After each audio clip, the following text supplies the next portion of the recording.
Hey, Genesis family. Josh here. I'm excited to catch up with you as we get ready to head into the weekend. Have a really exciting event coming up next week that I want to share with you, as well as just some encouragement from the Word.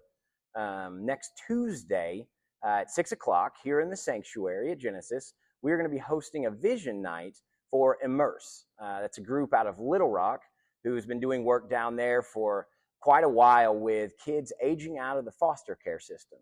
And they're going to be expanding into Northwest Arkansas. And the work that they do is so radically important.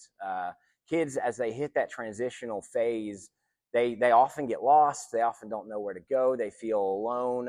They don't know how they're supported. The system drops them, and now they're expected to be adults, but they don't really know what direction to go.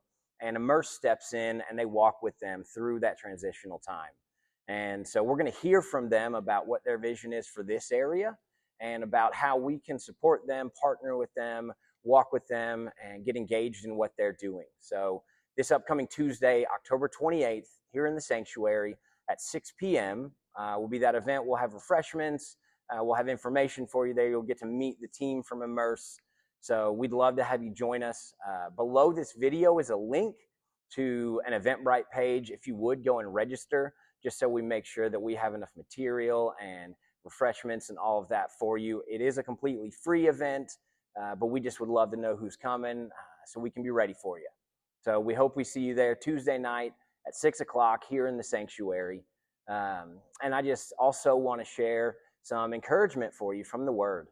In Galatians 5:13, Paul writes to the church at Galatia, and he says, "For you are called to freedom, brothers. Only do not use your freedom as an opportunity for the flesh, but through love serve one another. For the whole law is fulfilled in one word: you shall love your neighbor as yourself." And this is a really cool take, I think, on freedom. I have to be reminded of this all the time. You know, we live in a culture where the idea of freedom is equated with independence, or equated with the opportunity to do whatever I want, to not engage in community, to really take my life as my own and do what I want with it. And what Paul's telling us here is that really isn't the freedom that the walk with Christ is really meant to give us. Really, it's counter to that. It's meant to be a freedom from the flesh, a freedom from those old desires and patterns and ways of thinking that have trapped us for so much of our lives. A genuine freedom expresses itself in agape love, and that's that self-sacrificial love that builds community and really helps us to escape from that life of isolation. And sometimes I think we can think of love as kind of trapping or holding, and then freedom is the opposite of that. But really, they're not opposites, but partners. And love guards freedom from becoming selfish and self-centered, and freedom guards love from becoming forced or legalistic or even manipulative. When we start using our freedom for the flesh, that means returning to the old patterns that we had in our lives of self-focus and self-centeredness that honestly doesn't bring us fulfillment. It doesn't bring us joy, and it doesn't give us life, but rather it holds us in bondage. And it means that we don't get to walk in that spirit-driven life and rhythm that we are offered.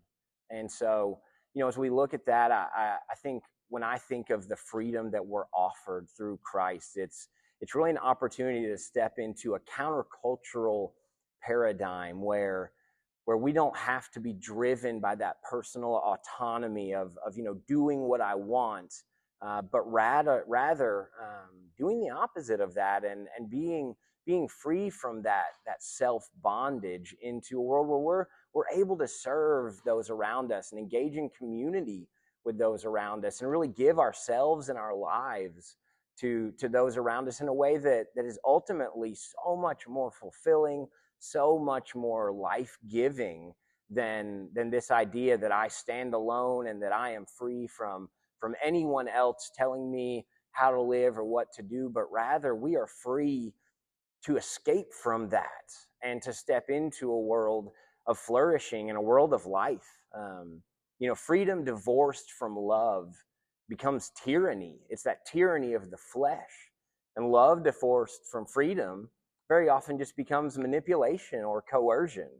And a Christian maturity, a life built around an understanding of our relationship with Christ, holds both of those together and allows us to walk in freedom and to serve freely and to love freely those around us, and to not be held in that bondage of a need to serve only myself, and that fear often that comes that says, if I don't serve me, then no one else will. The freedom that we're offered is knowing that Christ loves us, that God, the God of the universe, loves us more than we could ever hope or imagine or dream. And so since we are so loved, we're able to show that to the world and to give that love to the world freely. And we're not held in a bondage of needing to protect or defend or care for ourselves even, but rather we are cared for and loved by the God of the universe and by our Savior Jesus. And that gives us the chance to walk in what is true freedom. And so as we head into the weekend, I just want you to meditate on that and sit in that freedom that we're given, that freedom that we're offered. And we don't have to live in bondage anymore. So go forth and be free and live in the love that Christ has for you. We love you, Genesis family, and we hope you have a great weekend, and we'll see you soon.